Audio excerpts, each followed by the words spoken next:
अस्सलामुअलैकुम वरहमतुल्लाहि वबरकातुहू। वीडियो को लाइक लाजमी किया करें, कमेंट में कीमती राय का इज़हार लाजमी करें।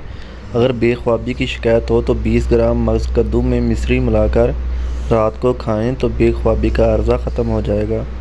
बच्चे को सीने का दर्द या सर्दी हो जाए तो 10 ग्राम मेथी थोड़े से पानी में जोश दे लें। इससे छान कर 10 ग्राम शहद मिला लें। ये सीने के दर्द के लिए बेहद मुफीद दवा है। मूली के पत्ते लें और इनका 3 छिटांक पानी निकाल लें। दोनों को इस कदर पकाएं कि वो जल जाएं। इसे नीम गर्म कान में डालें।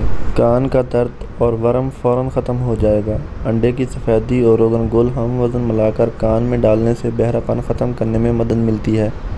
दांत का दर्द दूर करने के लिए 1 गिलास नीम गर्म पानी में चुटकी भर नमक और 1 खाने का चम्मच गन्ने का सिरका डालकर दिन में कम अज़ कम 2 मरतबा अच्छी तरह कुली करें। दांत का दर्द जाता रहेगा।